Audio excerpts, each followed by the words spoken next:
শক্তিশালী ভূমিকম্পে ফের কাঁপল ভানুয়াতু। ভানুয়াতুর প্রধান দ্বীপে শক্তিশালী ভূমিকম্প আঘাত হানার ৫ দিন পর রোববার ভোরে ফের শক্তিশালী ভূমিকম্প আঘাত হেনেছে।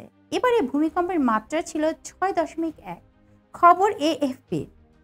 প্রতিবেদনে বলা হয়েছে, এবারের ভূমিকম্পে কেঁপে ওঠে ভবনগুলো, তবে এতে এখন পর্যন্ত বড় ধরনের ক্ষয়ক্ষতির কোনো খবর পাওয়া যায়নি।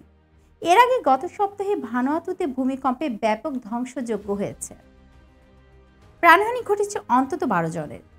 এএফপি বলেছে, দেশটির সবচেয়ে জনবহুল দ্বীপ এফাতে গত মঙ্গলবারের মারাত্মক ৭.৩ মাত্রার ভূমিকম্পের পর ভাঙা ভবনগুলো এখনও পড়ে আছে।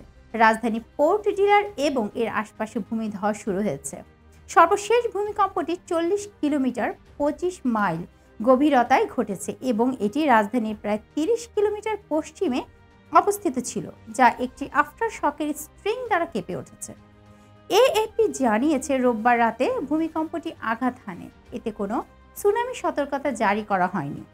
পোর্ট ডিলার ব্যবসায়ী মাইকেল থম্পসন এএফপিকে বলেছেন, ভূমিকম্পে তার পরিবার জেগে ওঠে। তিনি বলেন, আমি এটিকে আরও বড় আফটার শকগুলির মধ্যে একটি বলে বর্ণনা করব।